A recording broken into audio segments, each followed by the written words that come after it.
So we'll learn lots more about attack and release when we go into the actual dynamics in action section. Later on we compress all sorts of things like drums, vocals, guitars, bass, overheads, a whole bunch of stuff. Okay, so on to knees. What the heck do knees have to do with compression? Well, a lot.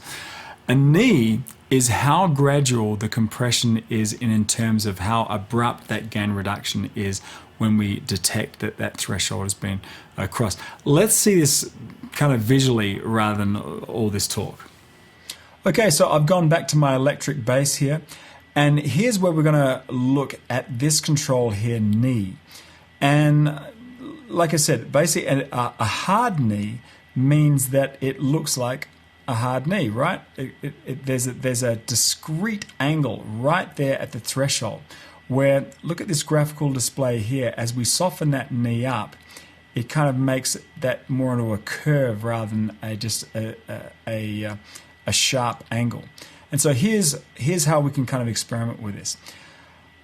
Let's go to the very beginning here and let's see what kind of threshold we can set so that we don't get any gain reduction.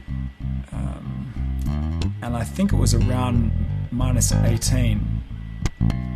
So right at the beginning of the song, we're not getting any gain reduction at all.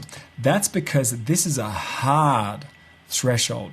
In other words, the detection side of the compressor is saying, okay, let me look at the signal. If you're above -18, you're going to get compressed. If you're below, if you're -18.1, I could care less about you, right? This is like a kind of a binary decision. It's either you above or you below, and I'm going to deal with you in that way.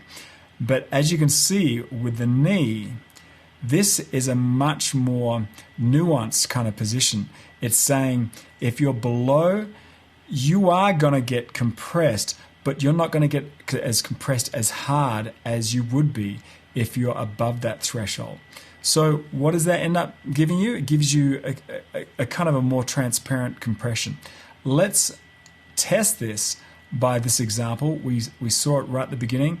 If we have a hard knee and everything is just below that threshold, then we should see no gain reduction. We've already tested that, right? So therefore, if I crank this knee up and make that more of a curve, you would surmise that you would start seeing some compression, maybe not all that you would normally see over the -18, but you'll start to see some of it, and let's test that.